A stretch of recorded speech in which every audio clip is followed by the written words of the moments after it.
wide line tunnel. We are now officially recording. So again, yesterday was a very difficult daf, and the one nakuda that I think we need for today's daf is just that there was a shita, it was the Bnei Marava, and they felt that in a transaction, right, whenever you had a kinyan, the makna for the transfer or needed to know who the other party really was. He needed to know who was the one ultimately making the kinyan. Kuf based on the base. Oh, okay. Yeah. Right now, how does that work? How does that count? How does that work within the rules of shlichus? So again, that was yesterday, very complicated, very unclear. But all we really need to know is there's a shita out there, the Bnei Marava, who feel that in a kinyan, the makna needs to know who the kona is. Okay. Tana Rabbanan. We are right at the beginning of the second wide line, Kuf Beis Amud Beis. Tana Rabbanan. Halokeach sada b'shem chavero. Let's say someone buys a sada b'shem chavero. We'll see what all this means. Ein kovenos olim kar. We don't force him to sell. But v'im amar lo almanas kovenos olim kar. But if you say almanas, then we do force you to sell. So again, what does all this mean? It's very cryptic. My ka'amar. So the Gemara says, what does this mean? Amar of sheishes. He says, hachi kamar. Halokeach sada mechavero b'shem reish galusa. Ein kofen also reish galusa limkar. So what's going on over here is someone wants to buy a field. Now, in those days, we didn't quite have the title insurance sort of stuff that we have today. So there was always a risk that I'm going to buy my field from someone, and then a week later, someone's going to come and say, by the way, he didn't have the right to sell you that field. I had a lien on it, or whatever it is, or it was mine. So this guy says, here's what I'm going to do. People might not be scared of me. They might fight with me. But if this belongs to the Reish Galusa, people aren't going to fight with the Reish Galusa. So if we advertise that the Reish Galusa is buying this property, whoever has any sort of claim on this property, they're going to come out right away. This is almost like my way of doing due diligence, is we'll claim that the Reish Galusa is buying it. Whoever's got a problem is going to speak up, and then I'll know if there's a problem or not. So let's read it again. If I buy it, b'shem the Reish Galusa, ein kofen also Reish Galusa limkar. We don't kind of make the Reish Galusa play along, meaning ultimately now there's going to be a star that says the Reish Galusa bought this property. I want the Reish Galusa to, basically write a second star that says, no. Reish Galusa really sold it to me, because bottom line is I need a star showing that I'm the rightful owner. We don't force the Reish Galusa to necessarily play along. But Vim Amar Al Minas, but if me and the Mocha wrote in our star Al Minas that the Reish Galusa will play along, Kofin as Reish Galusa Limkor, then we do force the Reish Galusa to kind of play along a little bit and write me a second star that says that I bought this property from the Reish Galusa. So again, the Gemara kind of is going to start asking some questions, but we quote this Bryce again. So Amar Mar, Lokach Stada B'Shem Reish Galusa, Ein Kofin also Reish Galusa Limkar. But what does the Gemara want to say from here? Miklal de Makna Kan Yale. It sounds like this buyer really is the rightful owner. It's just you got some star that says the Reish Galusa is the rightful owner. So we got to figure that out. But it sounds like whoever the actual owner is, he truly owns this property. Lema pliga de bnei marava de amri mi hodio lebal chitin shifne chitin lebal abayis. I don't understand. As far as the seller is concerned, he's selling the property to the Reish Galusa. So he's the makna, and he doesn't know who he's really selling it to. He thinks he's selling it to the Reish Galusa. So how is it possible if the real owner over here has bias in the property? Shouldn't, right? Isn't this a kasha on the Bnei Marava? The Gemara says, you almost have to understand what the Havamina was. Like, why do you assume that the Maknad didn't know what was really happening here? Maybe he's in on all of this, right? The whole purpose of involving the Reish Galusa was for the other people that maybe aren't as well known, but the seller probably did know exactly who he was selling it to. And he realized that they were just using the Reish Galusa, again, in order to help with kind of the due diligence process. So that's not necessarily a kasha. But the Gemara says, Ela ima seifa. How do we understand the seifa? The seifa of this price is said, Al minas, if I'm the buyer, and my contract with the seller says, Al minas, that the Reish Galusa will agree to write me a second star, Kofin also Reish Galusa limkar. Then we do force the Reish Galusa to kind of write the second star to kind of sell me his property. Amai. Why do we do that? why can't the Reish Galusa just basically say, guys, what do I have to do with any of this? Like, you want to use my name? I mean, fine, whatever. But like, how could you even force me? I don't care what your contract says with your seller. What does that have to do with me? Like, why am I now forced to enter into a star? And it's like he almost is, there's a reason for him not to want to do this because maybe he doesn't want rumors to start that the Reish Galusa is selling all of his properties, right? So why I don't even understand. The Gemara says in Rosh Hashem's way of understanding this brisa, I don't even understand the seifo. Why is it that you can enter into a contract with the seller and somehow be mechayev the Reish Galusa to do something? So Ella Amar Abaye says, let me just tweak this brisa a little bit, not tweak the brisa, but tweak the understanding in the brisa. And it's similar, but one nakuda is going to be a little bit off. So Amar Abaye Hakikama. Really, this is what the brisa is saying. Halokech Sada B'Shem Chaver Reish Galusa. Same idea.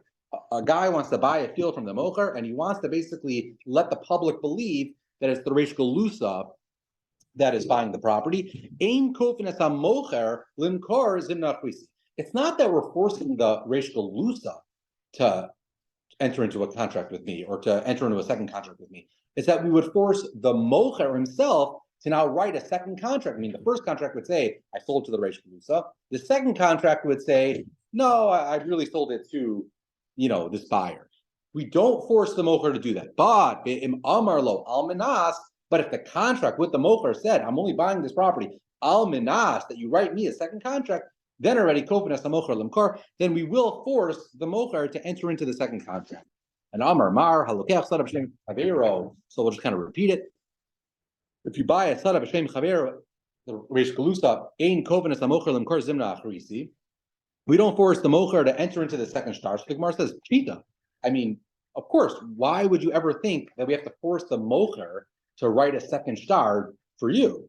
So the Gemara says, I would have had a havim the mati amarle meda yadis the analin of shai shatilna upanchia ba'almahu dekavina. You would have had a havamina that maybe this lokeach has a certain time. And you can say, listen, you and me both know what's going on over here. We're not buying anything for the Reish Galusa. I'm just trying to use the Reish Galusa to kind of give me added security. I'm not just wasting my money. I'm not giving you money to buy a field for the Reish Galusa. Ella adaita the cost of ashtara achrina. The only reason why I'm doing this is on the das that you would write me a second star. Kamash Malan to Amar Le. Kamash Malan, the mocher can say to the lokech, Inyana Abdilach Bahade. Hahu Dizabnizlas. Again, like I don't want to get involved in your games. I'm selling the field. You want to work it out with the Reish Galusa or someone else that'll write you a second star, fine. But like leave me out of this. But the Seifa says, V'im Amarlo al Manas, but if our contract said al Manas that you write me a second star, then we are going to force the mocher to write the second star. And again, the Gemara says Pshita. I mean, if our contract says al-manas that you will write me a second star, so of course you have to write me a second star. Meaning, as we've seen in previous Masechtas, you can say pretty goofy things. You can include lots of things, right, as a clause in the contract. And if the clause in the contract is that the mocher is going to write me a second star, so then, of course, the mocher has to write me a second star. But the Gemara again says, lo, tricha to amar lohu, really, it's not that we put in the star al-manas that you're going to... Al-Manas, that you're going to write me a second star. It's really more that you said, you made a bit of a spectacle to this in front of all the Edom over there. You kind of said to the Edom, listen, clearly I want the second star. You would have had a havamina, the Mati Amarle, the seller can now say to the lokaf, Amina listen, I know that this is what you wanted, but I just assumed that you were going to have the other Adim or whoever it is prepare you a second star. Kamash Malan, the Amarle, the Lokach, can say to the Mocher, no, Lahachi, Tarchi, the Amrilu, the Adim Kamach, Diminahu, the Kabiina. That no, even if I didn't use the language of Almanas, but the reason why I kind of made a big deal about this, and I mentioned it to the Adim, and I mentioned it to everyone, is to say that I'm expecting you to write me a second star, and I guess it was common enough that as long as this was the understanding, we do force the mocher to kind of write a second star. Okay, so a little convoluted, but now we have a story, and we're going to need Randy for the story. So we're doing a little bit more commodities trading. So Rav Kahana, Yosef Yeah, sorry. Reb Kahana Yav Zuza Akisna.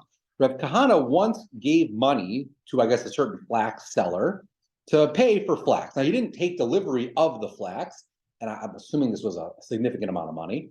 So he gave him money for the flax, with the understanding that in time I will come back when and I'll take delivery of my flax. But Lesof Ayakar Kisna happened to be in the meanwhile, flax went up in value, and Zavne Marvase to Kisna, and the seller now sold the flax to someone else. Now he wasn't a bad guy to sell it. Let's just put numbers to this. Rakana gives him $1,000, and he says, "I'm going to pick up my flax in 2 weeks' time, in a month."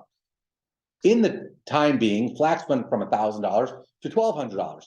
Now the seller finds a new buyer who's willing to pay $1,200, sells it to the new buyer, on the cheshbon of Rav Kahana. So when Rav Kahana comes and I'll pick up his flax, the guy says, "I don't have your flax, but here's $1,200. So now you can decide. You can either just buy flax for $1,200, or you can go a different direction." So he kind of did Rav Kahana a favor by selling the flax at the increased price. So Astal Kamed to Rav, and Amar Lei, my Ovid. So he comes over to Rav and he says, "What do I do here?" Now, what exactly? So Ezel Eshkol Zuzi, like, can I take this money? So what's the shiloh over here? It kind of looks like ribis, right? From Rav Kahana's standpoint, I gave a guy $1,000 for 2 weeks' time. He's giving me back $1,200. So is that a problem? Now, that's not what we did, right? I bought flax. The guy just happened to sell the flax on my account, and therefore I made a profit. But I don't know. It's ribis light, right? It kind of looks like ribis. Like, what do I do over here? So Amar Lei, so Rav says back to Rav Kahana like this: Because Zavni, if when he was selling the flax, Amri Hakisna de Kahana, who the seller told the buyer, "This is Rav Kahana's flax that I'm selling you," then Zilshkol, that's your money, go take it. But the lo, if the mocher never mentioned that it was on your account, lo tishkol, then don't take this money. So the Gemara says, okay, so you're telling me it matters if the buyer knew whose flax it was? So come on, right? This is like how we started the whole daf. Do you possibly like this sheet of the B'nai Marava that say that the buyer needs to know, both sides of the transaction need to know who the other side of the transaction is? This doesn't seem like a shita that we possibly like. So is that really the issue? That if the buyer of the flax knew whose flax it was, then this is a good transaction, but if not, it's not. Right? Mehechatesi, right? But then the Gemara asks even more fundamentally, and Atu miyav Rav Kahana arba v'shakaltan. Why are we even talking about ribis in the first place? Did Rav Kahana give someone 4 that he's taking back 8? It's the flax that went up in value, and Migzal Gazlua, if anything, the seller kind of stole it. The seller really shouldn't have done this, right? So he kind of stole Rav Kahana's flax to sell it. Utnan, and we have a Mishnah, Kol Gazlan and Mishalman Kshatzak Zela, that anytime someone steals something, you have to repay it at the Shasak Zela, which at this time was the elevated price of $1,200. So the Gemara is asking more fundamentally, whatever question we thought we had in terms of the ribis, doesn't really seem like this is ribis over here, right? That's just not what's happening. So what is Rav Kahana's problem? Like, why is he asking Rav? Why is he unsure if he can take this money? What are we missing? So the Gemara says, Amri, here's what's really going on. Hasam amana havai. This was a contract that was amana, which we'll explain in a second.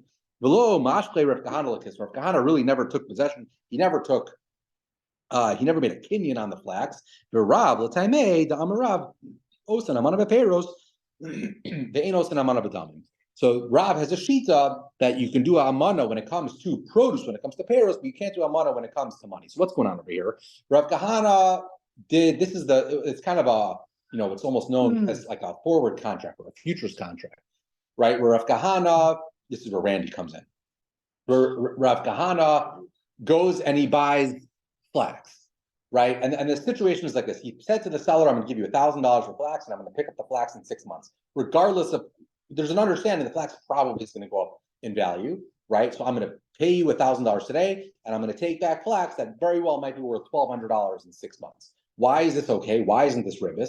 It's not ribis. I'm buying something. I'm just prepaying for it. So on the one hand, I get the better price, right? Because I'm going out of pocket now, and I'm only picking it up in 6 months. And from the seller's perspective, it's a good deal because he gets the use of your money for the next 6 months, right? We're not waiting 6 months. He can make the sale, right? Rav says like this: you can do that if what you're buying is a product. What you're buying is produce. What you're buying is a commodity. That's fine. What you can't do, because this is ribis, is to say to a seller, "I'm going to give you $1,000 today, In 6 months' time, I'm going to take the cash value of what the flax is worth, with the understanding that that very well might be $1,200. I can't give you $1,000 today with the expectation that I'm going to get $1,200 cash in 6 weeks, in 6 months. But I can give you $1,000 today to take back actual flax worth $1,200 in 6 months. So over here, we had a bit of a hybrid because Rav Kahana wanted to do the right thing. I'll give you $1,000 and I'll take back flax worth $1,200. The problem is the seller sold the flax, so all the seller had was cash. So now we're in a situation where I gave you $1,000 and I'm getting back $1,200, and that was the shaila that Rav Kahana had to Rav. To which Rav said, listen, if it was very clear that the guy sold flax and the buyer understood that it was your flax, then it's okay. But if it's not like that, if the buyer didn't appreciate what was happening, then it already starts to look like ribbis, and you shouldn't do it. Okay, but thankfully we can move on to a new sugya, a little bit easier, and very good. We'll get to the bottom of Amud Beis soon. So the Mishnah says, how does that affect? Yeah, I don't know. This is to which I say on the backup to the backup, and this is what I read either Yoel or Rabbi Reese. For this next Mishnah, the one thing that's important to keep in mind, we have a halacha that when someone is gazlan and they swear falsely, so they're asked to pay up and they swear falsely, they have to pay the keren, they have to pay the chomesh, so there's a penalty of a chomesh, and they also have to bring a carbon. And the pasuk is very clear that it doesn't really matter how this item came into your possession. You could have stolen it, you could have borrowed it, you could have been a loan, you could have been an aveda that you find. As long as later on you swear falsely that it's not, that you don't have it in your possession, and it turns out that you swore falsely, you're chayav the keren, you're chayav the chomesh, you also have to bring a carbon. On that note, the Mishnah says, you steal from a friend, shavapruta, the nishbalo, and I swear falsely.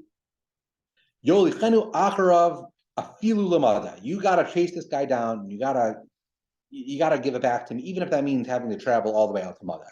Lo yitain, lo libno, lo l'shluch. You can't give it to a son. You can't give it to a shliach. Avnoskan shliach bezdin. I mean, maybe you can give it to bezdin. That's already something else. But you can't give it to his son, to a shliach. You gotta track this guy down. The amazed if the guy dies, yachzer liyarsha. Then already you can give it to the yarsha.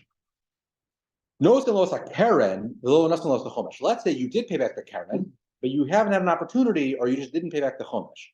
Or machalo la keren, v'lo machalo la chomesh. The nignav, the victim, was mochel the keren, he wasn't mochel the chomesh. Machalo al zeh al zeh, chus mi shavar pruta, chus mi pachos shavar pruta bekeren. Or he was mochel everything except for a minuscule amount of the keren, less than a shavar pruta. Ein otzarach leilech acharav.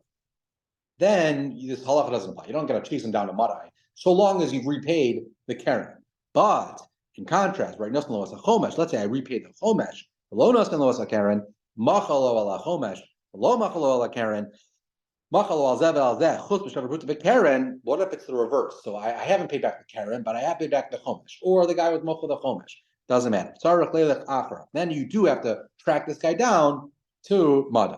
Okay. Nasan lo as a keren. Let's say I repaid the guy's keren, and then I swear falsely on the chomesh. So swearing falsely is what got me into this whole mess, right? And I swear falsely again on the chomesh. Hareza mishalim chomesh al chomesh. The way Rashi explains, this chomesh almost like becomes the new principle, and now I got to pay a chomesh on my chomesh. And achi ismaid keren mishavar pruta. And this we can do this 5 times. We can do this until the chomesh gets to below a shavar pruta, and I'll still have to constantly repay you back and a chomesh. This is what we spoke out before we started the Mishnah. The same halacha is true. It doesn't have to be that I stole something from the get-go. It also could be a pikadon that now I'm denying having. Shenemar, because the pasuk says, "O pikadon, o b'sumas yad, o b'gazel, ashtakas amiso, o matzaveda." It's all these different examples, right? So it could be a loan, it could be a gezel, all these various things. O matzaveda, v'kichashba. Finish bal sheker, and I swear falsely. Hareza mishalim keren v'chomesh v'ashlam. So I got to pay my keren, I got to pay my chomesh v'ashlam, and I need to bring a karma. So the Gemara makes an obvious diak from the Mishnah. The Mishnah says that this halacha of having to track someone down to Madai is only true if I swore falsely. If I didn't swear falsely, then maybe we're not so machmir. So the Gemara says nishba lo in. If I swore falsely, this halacha applies. Lo nishba lo. If I didn't swear falsely, this halacha doesn't apply.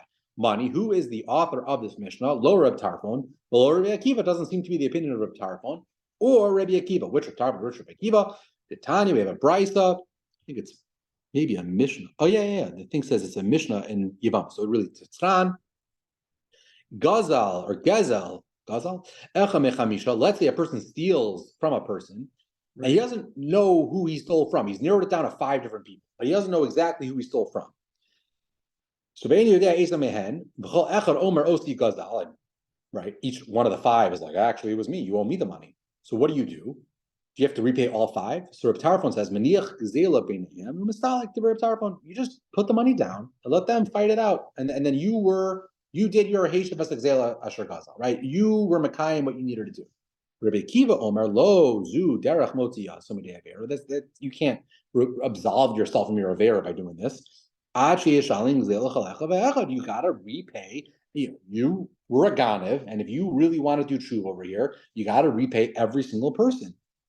So again, it sounds like we have a machlokas. Reb Tarfon is a little bit more makel when it comes to Heishav Asakzela.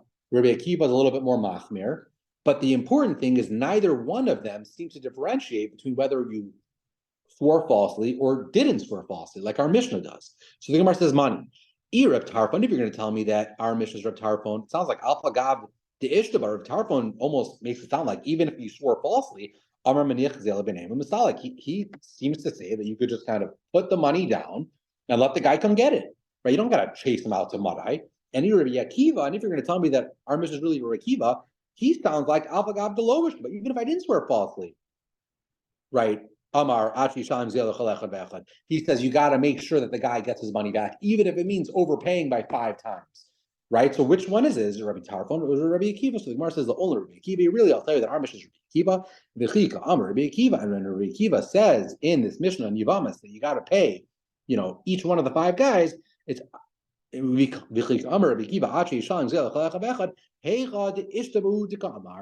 dafka in a case where you had sworn falsely. Meaning, if you didn't swear falsely, maybe he'll agree to a tarpon. He's just saying, in a case where you swore falsely, you need to make sure the same way you got to chase the guy down all the way to Madai, you got to make sure that you pay him back, even if it means overpaying, by 5 times. So my time, well, what's shot in Rabbi Akiva? Damar Crux. The pasuk says this pasuk is a few psukim later than the Mishnah that was quoted in the pasuk that was quoted in our Mishnah. It says la asher hu lo. This is the context is you swore falsely. La asher hu lo yitnenu b'yom hashmasa. So you got to repay the guy that you stole from. And Reb Tarfon will tell you, notwithstanding that pasuk, avagav de ishtava, even if you swore falsely, avu rabbanan tekanta, the rabbanan still put in place the takanas hashavim. Titania, could we have it? This brisa, it says Rabbi Lazar and Tzadok Omer takana gadola hiskinu shem haysta hutza yisir la keren. The takana was made that if repaying this chov, not this chov, I mean this geneva, is going to cost me more than the keren itself. Mishal and keren v'chomesh lebezdin umevi hashem miskapel. Right? If my trip to Madai is going to be more than the cost of whatever I stole, I'm not going to force you to go out to Madai. We'll let you just give it to Bezdin. What's shot? Because we don't want people to just not do tshuva because they're going to say it's too hard to travel out to Madai. So therefore, Tarfon says, even if you swore falsely, even though the pasuk says you really got to pay it back to the guy, the Rabbana made a takana that said you could just give it to Bezdin and you'll that'll be okay. Transfer it to him. Exactly. But Rabbi Akiva says, you're right. When the Rabbana made this takana, that's hechad yad laman gazla. That's only true if I know who the nignav was, right? So so then I can just give it to Bezdin, and I can say, Bezdin, hold it for this guy. But Gazal echad mechamisha lo yad laman gazle lo hadar mamon lamare lo Rabbana takanta. But if I don't even know who I stole from, I can't just give money to Bezdin. Then I gotta give it to all the 5 people to make sure that the right guy is getting the money. Okay. So again, the question was, who was the author of our Mishnah? And right now, the answer seems to be, it's Rabbi Akiva, because Rabbi Akiva's understanding of when do I need to repay 5 people, if I don't know who I stole, it's dafka if I took a shvua. If I didn't take a shvua, then he would agree to Reb Tarfon, that you don't have to do that. You could just put the money in the middle and let everyone fight it out. So Mazar Rav Huna bar Yehuda, Amar Rav Shimon ben Elazar, he has a question. There's a brisa. which is this is the Brisa in Yavamis. Amar Shimon ben Elazar lo nechlaku Reb Tarfon Rabbi Akiva al shalakach echad mechamisha ve'eno dea eza mehen lakach shemaniach me'mekach beinein u'mistalik alma nechlaku shegazal echad mechamisha b'nei adam ve'eno dea me'eza mehen gazal. Reb Tarfon or nech to make zela beinein u'mistalik. Rabbi Akiva Omer in lo tekana ashi shalang zela chalech echad. The kasha is from this Gemara in Yavamis, where he says that this machlokas that we just spoke out of Reb Tarfon or Rabbi Akiva, dafka applies to someone who stole an item. When a person stole an item, that's where Rabbi Akiva says you got to repay all 5 guys. But let's say I bought an item from someone, and I just don't remember who I bought it from. I didn't do anything wrong. I just don't know. Now I owe someone money, right? I bought something on credit. I don't know who I bought it from, and now I got to repay someone. And there's 5 different sellers all claiming that they're the ones that sold it to me. So Rabbi Akiva and Rabbi Tarfon would each agree that I don't need to repay 5 times. I can just pay 1 time. But the question is, if you're going to tell me that Rabbi Akiva's pshat is I need to repay 5 times, dafka when I swore falsely, mali lakach, mali gaza, like we spoke out when we did the Mishnah. This Mishnah's case of when I swear falsely, right, I have this halacha that I need to pay the carrot and the chomesh and all that, right? It doesn't really matter how I have this item in my hand. It could be that I bought it. It could be that I stole it. It could be that I found an aveda. If I swear falsely that this is in my possession rightfully and I lied, I'm now chayiv, the carrot and the chomesh and everything. So Rabbi Akiva shita is that when you swear falsely, you always need to repay. Even if it means repaying 5 times the value, why do we care if the reason why I have it in my possession is I stole it, or the reason I have it in my possession is that I bought it from someone and I just don't remember who I bought it from? The bottom line is I swore falsely. I should have to repay all 5 of the sellers in order to, do my tshuva. And even another kasha must have Rava that Ma'isa, he said there was a Ma'isa, a chassid echad, with a certain chassid, shalakach mishnei b'nei adam. He once did this. He once bought from one of 2 people. He just didn't remember who he bought it from. Rabbi Tarfon, and he came in front of Rabbi Tarfon, and Rabbi Tarfon said, his sheets already. He said, Hanach me mekcha beneim v'istalik. Right? Just all you got to do is put everyone in a room, throw the money down, and say, fight it out. So then he comes before Rabbi Akiva, the same chassid, no, you got to repay both sellers. If you don't know who you bought it from, right? You can't stiff one of these sellers. It could be the right one. You got to make sure each one has the money so that you've paid off your debt. Now, if you're going to tell me that the case over here is where the guy swore falsely, and that's where Rabbi Akiva said you need to repay both guys. We just call this guy a chassid. You're telling me that a chassid swears falsely? Maybe he'll tell me, yeah, of course a chassid. It's not that the chassid swore falsely. Maybe this is a story that happened in the chassid's youth, and then he became a chassid, right? So maybe he swore falsely, when he was younger. Chassid, and then later in life he became a chassid. But the Gemara says that can't be. Every time the Gemara says it's talking about one of 2 people. Oh, Rabbi Yehuda ben Baba. Oh, Rabbi Yehuda bar Rabbi Lai. It's either Rabbi Yehuda ben Baba or Rabbi Yehuda bar Rabbi Lai. Rabbi Yehuda ben Baba, Rabbi Yehuda bar Rabbi Lai. Both of these people, Chasidim Meikar Ahavu, they didn't have a checkered past, right? These are people who were always Chasidim, so they would never have sworn falsely.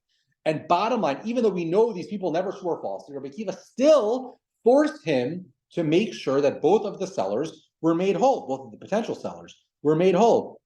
So the Gemara backs off that answer and gives a very similar answer, just going the other direction. Elul olam, Reb Tarfon. Really, I'll tell you that our Mishnah is Reb Tarfon. But Umoda, Reb Tarfon, Hecha de Ishtaba. But Reb Tarfon is going to be Moda that you do have to travel to Madai, or that you do have to repay, 5 people, where you swore falsely. So the machlokas Reb Tarfon and Reb Akiva is where you didn't necessarily swear falsely, but had you sworn falsely, even Reb Tarfon would be moda. You got to repay all 5 of the potential people that were stolen from by Taima. What's the reason for Reb Tarfon? This was the same reason we had given for Reb Akiva before. It's if you swore falsely, then you really do have to give it to the person that you wronged. Rabbi Akiva will say, even if you didn't swear falsely, I still hold of that. Why? He says, even if you didn't take a shvua, we are still going to give you a knas. We'll just end here. We'll pick it up tomorrow. You don't have to give a shvua. You don't have to repay more than the you own.